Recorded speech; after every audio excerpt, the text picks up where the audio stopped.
Welcome to an episode all about my summer 2024 glow up wellness routine. Welcome back to Wellness Big Sister, the podcast. I'm your host, Dr. Kelsey Vick. I'm a board certified orthopedic doctor of physical therapy and then also a pelvic floor physical therapist and the owner of the Ella Wellness Sisterhood. And today I did a poll on my Instagram about different podcast episodes that you guys wanted to see from me, and quite a few of you wanted to see my current wellness routine, and I am right there with you. I love looking at really anyone's wellness routines, what they do, certain things that I can start to implement into my own routine, take out of my routine.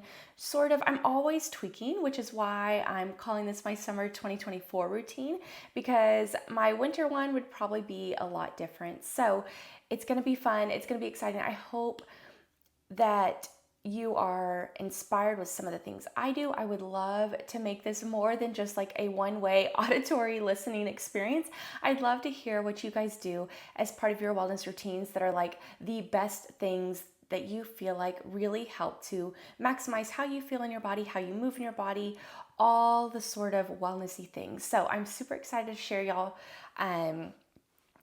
with y'all my routine and act as a little bit of a diary for me to go back to, 5 years from now, when I'm like, wow, I had so much time on my hands to do all of these things. Now I have so much more responsibility, maybe even, a family, kiddos, other responsibilities that I can't fit all of that in. So if you are a mom, if your life is just super duper busy, this episode is in no way wanting to shame you for not being able to get everything in. I understand that I have a very big blessing in the form of time right now where I can actually focus on a lot of these different habits. And if I can't get to one at this certain 30-minute break of the day, I have another 30-minute break later in the day or another hour break, where I know some of you guys, whether or not it's kiddos, work schedules, school schedules, whatever it is, don't have the blessing of time right now. And that is totally okay. So take with this some of the tools that I utilize that you feel like you might be able to utilize,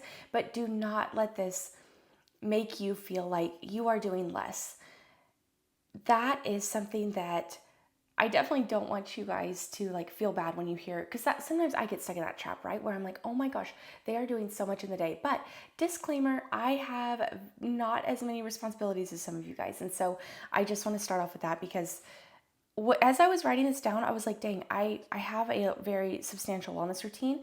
And even when I look at other people's wellness routines, I feel like I'm not doing enough. And so I don't want this to come off in a way that makes you feel like you're not doing enough, because you are enough. You are doing enough. If you're still on your journey of trying to make your body feel the best that it can, we're all on that journey, right? And so this is more meant for inspiration and just the science behind why I do what I do too, because I do take a lot of the anatomy, physiology, science-backed perspective into what is beneficial for my own health and wellness routine. So with that, a little catch up first.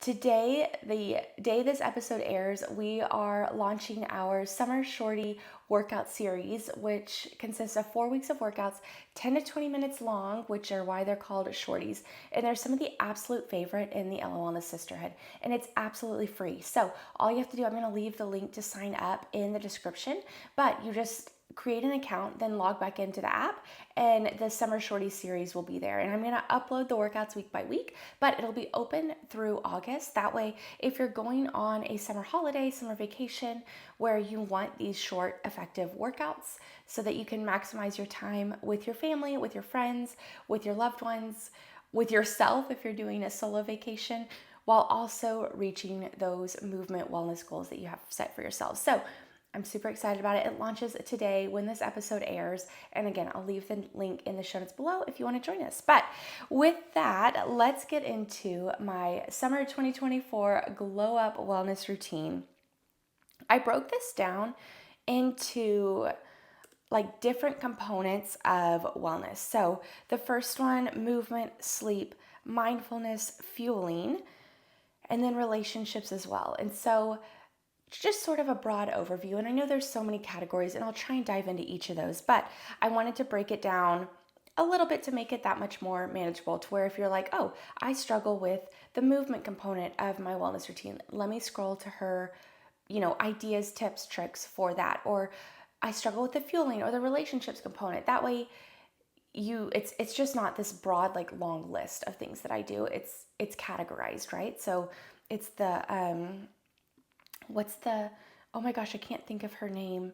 The Finding Joy lady with the organizational strategies. So it's like her way of describing my wellness routine. Very categorized, organized, take what brings you joy and then leave what doesn't. So we'll start off with movement, because my little physical therapist heart, that's what I like really prioritize, and something that I feel like I have down to a science for my body. And that's why I share that with you guys on the Ella Wellness Sisterhood, because I do feel like that is where my expertise lies. That's where I have years and years of experience in both, like, learning, education, but then also in treating patients, clinical experiences, and then also just like one-on-one working with someone to help build a program for their body. So for movement, I try to do a formal workout 5 days a week and 2 rest days, and I usually sprinkle those in throughout. So I don't usually do 2 rest days back to back. I usually do it's very fluid. Like, I can't even say, I guess I normally work out probably Mondays and Tuesdays and maybe Thursdays. Like, those are the 3 days I definitely work out. The other 2 days are sort of sprinkled in depending on how I feel. So 5 days a week, I do a formal workout. And so this next part gets kind of confusing. So I definitely have 2 rest days. And on those rest days, I'll explain this first. I can go for a walk. It might be like a recreational pickup pickleball game. Like, it's very much an active rest day, but some of the time I am just like vegging on the couch, binging like Bridgerton or whatever it is, or binging like any of the sports docu-series that I'm obsessed with. So rest days twice a week. The other 5 days a week, I sort of combine and do like a buffet, if that makes sense. So I definitely get 2 upper body days in. I definitely get 2 lower body days in. I definitely get at least 2 core days in. But more often than not, I try and sprinkle core in throughout those 2 upper body days and 2 lower body days. I get 2 runs in, one of those being a hill sprint workout and one of those being a longer distance workout. And then I get 5 30-minute, what I call mental clarity walks in every week. And then with all of that, I have a mix of 2 primarily strength-based sessions and 2 primarily Pilates-based sessions. So I know that was a lot, but what it breaks down to is, on like tomorrow, on Monday, it'll be a lower body day, primarily lower body strength training workout. So where I'm in my garage gym mixed with hill sprints. So I'm getting that sort of maximal effort. I'm getting some of that cardiovascular training and pushing my heart muscle to work at almost its maximal capacity with those hill sprints, and then also combined with lower body weightlifting. So that's what my Monday will look like. My Tuesday, I'll take a break from all lower body. I'll do an upper body workout and oftentimes mix that in with core. And usually that will be another strength-based session. On Wednesdays, I might rest. I might feel like, hey, I'm doing pretty good. I'll go for one of my long runs, and then I might sprinkle in a Pilates style lower body workout or a Pilates style upper body workout. And then I think I'm on day 4 or 5, basically 2 upper body, or 1 upper body and 1 lower body strength session, and 1 upper body and 1 lower body focused Pilates session with core sprinkled in. And so if I've done 2 of the strength, I'll mix in the 2 Pilates later in the week with either a longer run or just on its own too. I'd say in general, the beginning of my weeks, I try and maximize my workouts, because I know at the end of the week, I'm going to be a little bit more tired, a little bit more brain dead, and I'm not going to have the motivation to do those harder workouts. And so oftentimes I get those strength sessions in earlier in the week. And then the later part of my week is more those feel good, like smaller movements, a lot of repetition, Pilates style workouts that are usually easier for me to motivate myself to do when I'm more tired. So that's what it's sort of my week looks like. The pickleball, we do play sand volleyball a lot, so some of the time I'll toss out the long run for a sand volleyball match, or same with hill sprints. Like we'll just be playing 2 hours of sand volleyball on a Saturday, or if pickleball is usually like on a rest day, but that might replace one of those 5 30-minute walks. I guess I didn't talk about those, but I do 5 30-minute mental clarity walks, and I try and do those at like throughout the week. So usually it's on work days. In the summer, it's usually at like 9 p.m. because it's so hot outside, but I sprinkle those in throughout. So it sounds like a lot, but it really is a buffet. It's like, okay, today I want to do core and upper body. Tomorrow I want to do lower body and a run or whatever. And so I try and get 2 of all of those in, whatever mix that means. For sleep, that'll be the next wellness category.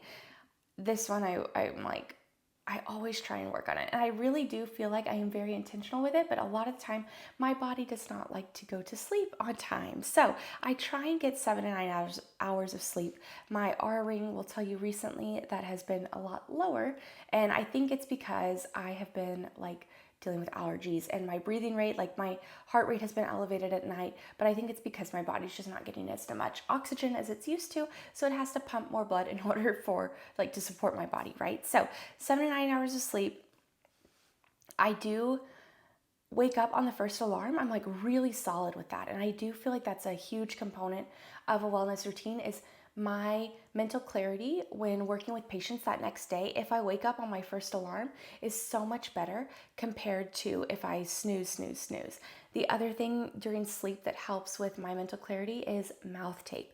And my favorite brand is the ViO2 mouth tape, but if you're not wanting to spend that much money, KT tape works as well, which is what I'm using right now. So I just cut KT tape in like 2 little strips, and then I put an X on my mouth, and that works perfectly fine as well for mouth tape. And I do feel like waking up on that first alarm and then mouth tape has hugely helped with my mental clarity and the way that I'm able to process things the next day, especially in those like higher critical thinking, problem solving ranges of my brain that I have to access when I'm treating patients. The other thing, sauna before, I guess this is kind of a sleep routine, but I do have one of those like sleeping bag saunas, which is not necessary. Like that's why I'm saying I know this is like, I don't want this to make you feel like you're not doing enough, because a sleeping bag sauna is not something that everyone has, but I do try and utilize that at night to wind down before bed. And it was a Christmas gift to myself one year. So if that is something you benefit from and want to add to your routine, I highly recommend the one I have. I believe it's the Hydro Gun sauna blanket, I think, but it 0 EMFs, and it reaches the minimum threshold. Like the max temperature that it reaches is actually the minimum for the cardiovascular benefits that I want from the sauna. I'm also a huge napper when it comes to sleep. Like my body will nap usually around that like 3 p.m. time frame. I'll take a quick power nap, whether or not that's like a 20-30 minute power nap, or if I had poor sleep the night before and I'm like ill or sick or just not feeling like myself or on my period, sometimes that'll go into an hour, hour and a half. And my body is really good at napping, which I do think might affect my sleep. Some days it does, some days it doesn't. I haven't necessarily found a pattern with that, but again, sleep's one of those things I'm like always trying to fine tune. And then the last thing about sleep for my wellness routine is I will occasionally weave socks in between my toes as like a toe spreader. And I think I've mentioned this on my products episode podcast of like unsexy products that will change your life. But weaving socks in between my toes really helps to expand my feet, sort of relax those muscles a little bit more to where they can kind of breathe, right? Because they're in shoes all day that are wrapping like around either side of your foot and compressing. And then if you add workouts and movement and walking on your feet for work all day, it just gets to be a lot. And so those toe socks, or literally I weave a normal sock that I have in between my toes, and then I'll fall asleep in them. And that way in the morning, they just feel like so open and refreshed. And I don't know, I just love it. And again, it's super easy because I get that foot health component while I'm sleeping. And sometimes they do fall out, but it still works because you're still getting a good amount of that like separation and breathability within the feet. So for the mindfulness component, I've kind of lumped this into like meditation, faith, and prayer, right? So they're all, no matter if you are a Christian, if you believe in something higher than yourself, I lump all of this mindfulness in together. And I am a Christian, so a lot of this revolves around prayer. But whatever that means for you, accessing, communicating with someone or something, or yeah, something greater than yourself, basically. So for the mindfulness component of my wellness routine, again, all of these I'm fine tuning, but this is my current one. So I do an hour of adoration a week, which is basically a time where I go into our chapel and I just pray, I journal. I have an app, it's the Hallow app, but it has meditations on there. It has adoration prayers, different things like that that I can utilize during this like really focused time, 1 hour a week. And I have been consistent with this for probably going on 2 years maybe, because I really started it as a way to have an appointment with myself. Because if I said, okay, I'm just going to wake up early to pray and journal, I'd oftentimes not do that, or I'd prioritize something else. And so by actually having to drive to the chapel and go inside and bring my journal, bring my AirPods, have a meditation set up for myself, have prayers set up for myself, have a goal of like communicating with Jesus, that has been huge for me. So I do 1 hour of that a week, and with that comes journaling, and then I also sort of reflect on church the week before, and then I sort of read over some of the readings for the next week for church that next week. And so yeah, it's just like a time for me to reflect on what we talked about the previous week, and then look forward to what we might talk about in the upcoming weeks, because I noticed if I wasn't reflecting on it throughout the week, I would just like forget it, right? You feel so good Sunday at church, but then throughout the week, you don't ever take time to reflect on that. And so that is sort of some of the things I do during that 1 hour. I also go to mass every week on Saturday, Sunday, whatever. So church every week is something that's huge for me. I do daily morning prayer, which that can look like a lot of things for me. I sometimes will do meditations. So I'll do the Aura Ring has great meditations where I'll turn on one that's about gratitude or intention setting, or morning prep for the day, or something where I'm just pausing, breathing, going more internally, and just sensing how I'm feeling. So that can be part of my daily morning prayer. I always do a prayer for marriage, and then I always do a prayer for those who have passed away. And so all of that together combined is my mindfulness sort of routine for summer, but honestly these have been with me for years and years. And something that I do want to add is more purposeful breath work and meditation, because I do notice that my heart rate variability, which is the body's sort of objective measure for how your nervous system is able to respond to different things, whether a heightened state, a more relaxed state, and we want the body to be able to flip back and forth between both of those states. And so heart rate variability is an objective measure of that. And I've noticed with more purposeful like meditation and breath work, I have been able to have a better heart rate variability and a better sort of control over the state of my nervous system. So that's something that I do want to do more of, and I've started sprinkling that in primarily at night. Again, our ring has wonderful like nighttime meditations or different things to sort of wind down and body check in throughout the day. So I've been doing some of those, but I wouldn't say it's like consistent yet. The next category I have is fueling, so this includes like hydration, food, vitamins, and supplements. So I'll get pretty micro on this, because I do feel like my digestion is super affected by like travel, what I eat, my like super kind of type A personality, where it just needs a little help. My digestion just needs normalcy and regularity. And if I ever like veer off from this path, then my digestion's affected and I'm not feeling like the best version of myself. So I'll start off with like breakfast, because breakfast is like what happens to me is I go through like 7 years of having the same breakfast. Then I get tired of it. I switch to another. I go 7 years of having that breakfast. So the current one has maybe been around for longer than 7, but I always first drink 8 ounces of water. So like our cups, I don't know, maybe it's 12.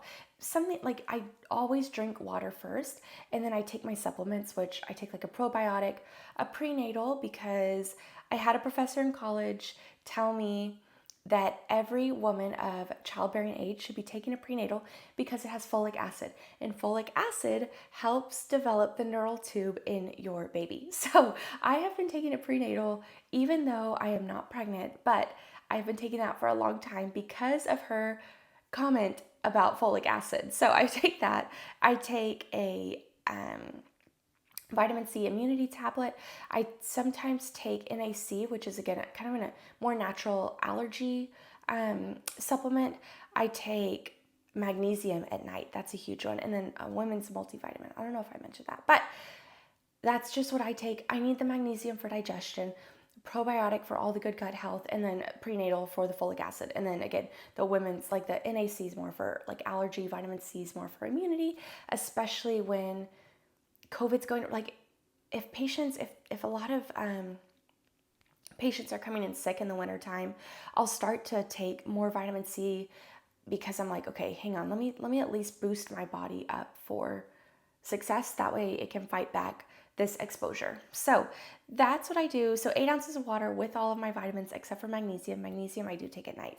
Then I eat my Greek yogurt parfait, which is Greek yogurt for the protein, all the good fats, chia seeds and flax seeds for fiber, granola, and dark chocolate. I think that's it. I love dark chocolate. Then after I eat the Greek yogurt, I drink water, another 8 ounces. So I drink water before and after this meal, always. This has been the same way for 2 years. Then I do a latte, which is my Nespresso with almond milk and then cinnamon and honey. So that's like been my breakfast routine for years right now. And I love it. It helps my digestion. If I go on vacation, I always try and do Greek yogurt. So it's never something that like I always feel guilty like saying, no, I'm going to pass on this. I'm going to have my Greek yogurt. But it really does help regulate me better when I am traveling, especially when I'm flying and traveling, and doing the water before and after. Again, it's like this scientific experiment that I've done, that's the way that my body likes things, and that's going to allow it to have better digestion later in the day. Then I usually go to work and I have one sort of like, I don't have a Stanley, but like the Stanley sized water bottles. I drink all of that water before lunch. And some of the time, I know this is not like the best thing, but some of the time I'm just working with patients all day and I don't have time to drink water. And so I'll drink it all right before lunch, which is again, not something that I recommend, but some of the time that's what you gotta do. So then I have lunch, which is often, especially if I'm busy, I'm not the greatest about lunch. Like people will laugh at me for my lunches. My husband, anyone that like sees my lunch laughs at me because some of the time if I have not prepared, if I have not meal prepped something, I will grab like boiled eggs, Chomps bar, those like any sort of fruit, or those little like the little kids squeezable applesauce pouches, and then some like flaxseed crackers. I'm like, okay, so I've got my protein, my fats, my carbs, my fiber. Like I literally just try and check off the boxes, and then I'll use like seaweed, which my aunt laughs at me for this, but I use nori for vegetables. Like it's literally like that's a random meal and not something that I recommend, but when I'm in a crunch, that's what I eat. And then if I'm not in a crunch and I've actually prepped the meal myself beforehand, which I prefer, it's usually like, I've been loving hashes recently. So it's usually like protein and veggies, seasonings. Like my husband makes a great hash actually. And so it's usually something like that. Minimal heavy carbs for lunch for me because I notice my body doesn't necessarily love that, especially if I'm going to go sit and do more computer work. I have recently been trying to incorporate more hot girl walks after, or mental clarity walks after meals. So when it's not freaking hot outside, a lot of the time I will try and walk after lunch. And then I'm usually doing work, but for dinner, it's like proteins, veggies, carbs. Like it can be a lot of things. It can be shakshuka. It can be like tonight we're going to have like a mushroom pasta with a protein. Like it can be a lot of things. I'm not very strict on what I eat for that unless I notice that my body is not feeling great in a certain way, and then I'll try and eat more of like a protein veggie heavy meal, because that, or even fish, because that usually helps to make my gut and belly feel a lot better compared to like a heavier meal. But what I always do, no matter what, there's two things actually. I always eat dark chocolate every single day, and then I do eat my food in the order that helps better regulate like my blood glucose. And we've covered this topic before. It's in a few previous episodes on metabolism and blood glucose regulation. It is the episode how to better eat, how the order in which we eat our foods affects our metabolism. So take a listen to that, but I always eat it fiber, protein, and then the carbs. So I eat all of the veggies, all the protein first, and then I end with the carbs to better manage those blood glucose levels. And then dark chocolate is a non-negotiable for me every day. And then ice cream. I do like ice cream, so I'll throw that in occasionally because it's really easy. My husband and I usually share like a little bitty one, and then we just like try and eat out of it over the week or whatever. So it's a nice like sort of wind down routine. And then sometimes I'll take my mental clarity walk after dinner too, especially if it is a heavier meal. So sometimes I'll take those 2 walks that day, but sometimes I'll just do the one. So that's sort of my fueling. And again, I know it's very micro, but that's what's worked for my body. So I do think my body likes that routine, and it has really, really, really liked the order in which I eat my foods better than being less mindful about what I'm throwing into my body. And then the last one, which I listened to a podcast, I believe it was the Diary of a CEO podcast recently, and he had on there someone that, I don't know, really spoke to me, I guess, because he was saying that all of these sort of like wellness, fitness, biohacking experts are all talking about ways we can optimize how we fuel our bodies, how we move, how we just regulate our blood glucose levels. Like I'm calling myself this part of this system too, right? But he was saying the number one thing that affects our longevity is relationships and friendships. And it really spoke to me because I was like, you know what, Kelsey, like you're talking all about movement and fueling and mindfulness strategies and all of these things, and you're neglecting the one thing that can possibly help even more than all of the others, which is relationships. And so I want to start focusing more on that. And I know we've brushed up on it when we talk about stress management and conflicts and how to get out of a negative mindset, which that episode will drop next week. But we talk about it, but we don't really understand how much it affects our overall health and wellness. And so I wanted to add this as part of my summer 2024 glow up wellness routine, because this is probably the one I would say I struggle with the most. And it's just because I don't have very set boundaries on when to maximize relationships and when I need to work or prioritize other relationships, if that makes sense. So this one is one that I definitely need to be better about, but it is one that can affect our health and wellness even more than all of these other ones. So I have been trying to be better about setting aside time to work and then time to be more present in different relationships, whether or not that's checking in on a friend, winding down in the evening with my husband, like creating environments where I have checked all the boxes when it comes to professional tasks, and now is the time to work on relationship and sort of personal tasks. So that means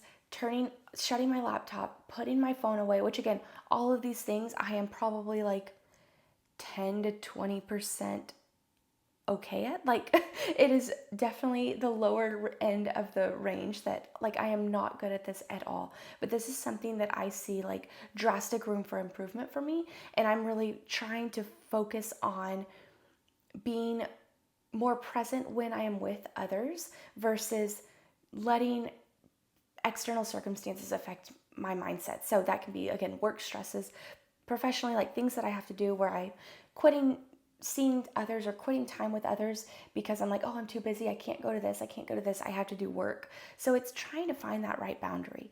So one of the other things that I've done is one of my friends, her name's Marcia, but she inspired me to do And she doesn't, I actually told her this, but she didn't know she inspired me. Hype a Friend Up Mondays, because she is such a cheerleader for all of her friends. And I just got really inspired because when you're building something, when you're creating something, when you're doing something that like you're proud of, but it's also so nice when you get that external validation.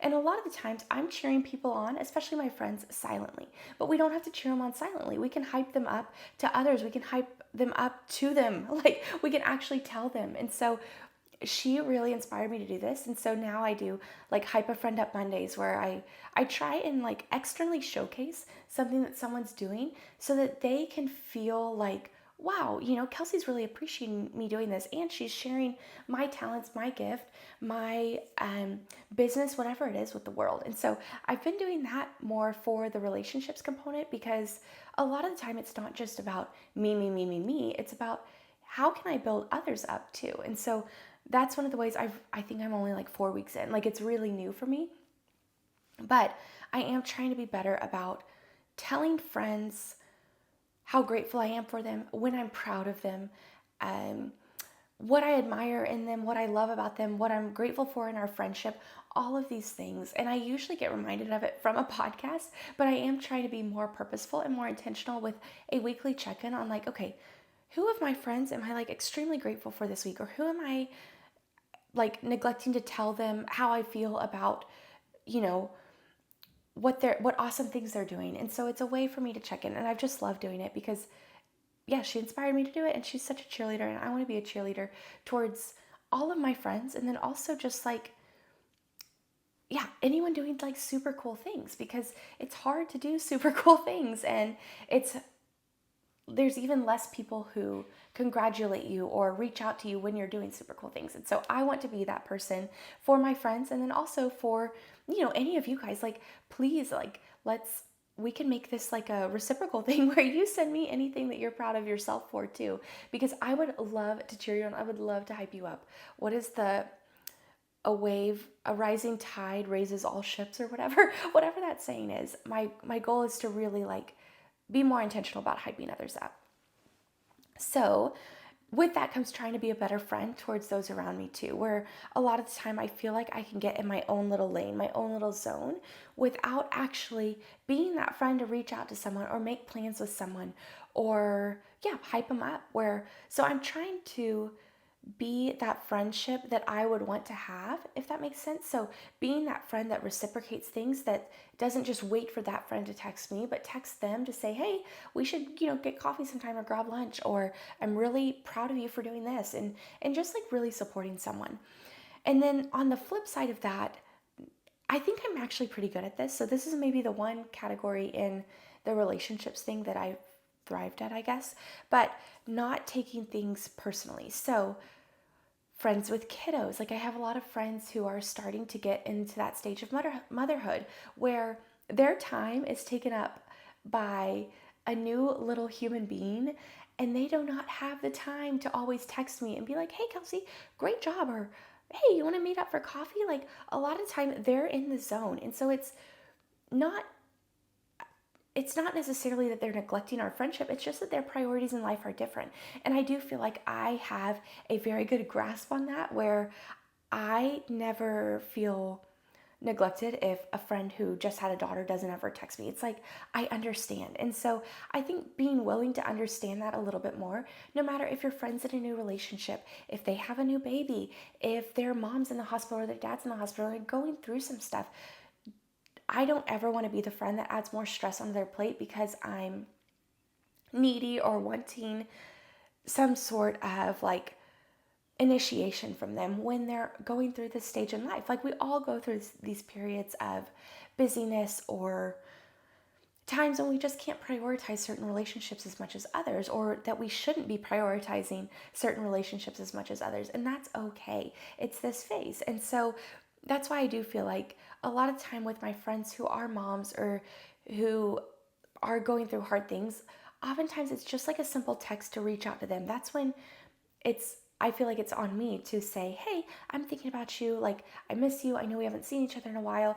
No big deal at all. Like, I'm just know I'm here for you. I love you. I support you. And yeah, not expecting that in return, I guess. And knowing that the friendship is set on a solid foundation that's not going to be shaken by changes in the amount of time that you're able to spend with each other or the amount of communication that you have with each other. And so I feel like this is one that I am pretty good about, because I have been in the scenario where a lot of time with a new relationship with a boyfriend or a husband or something, you prioritize that relationship. That is your new family. And others sort of have to go into another tier. And I do feel like I have a good grasp and understanding that oftentimes my best friends, I am not their priority because they have husbands, they have kiddos, but they can still be my best friends. So relationships, one that I feel like I have the most room for improvement probably, but one that I think can help us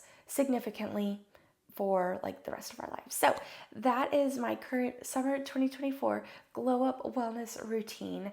I love hearing people, so I hope you guys love this episode. Thank you guys so much again for listening. And a reminder that the Summer Shorty workout series is open. So 4 weeks, 10 to 20-minute workouts, shorty workouts are like everyone's favorite on the LO and Sisterhood app. So I'm excited to offer this, but I'll leave the link if you want to sign up. And thank you guys again for listening to this episode, and I'll see you guys again on the next Wellness Big Sister podcast.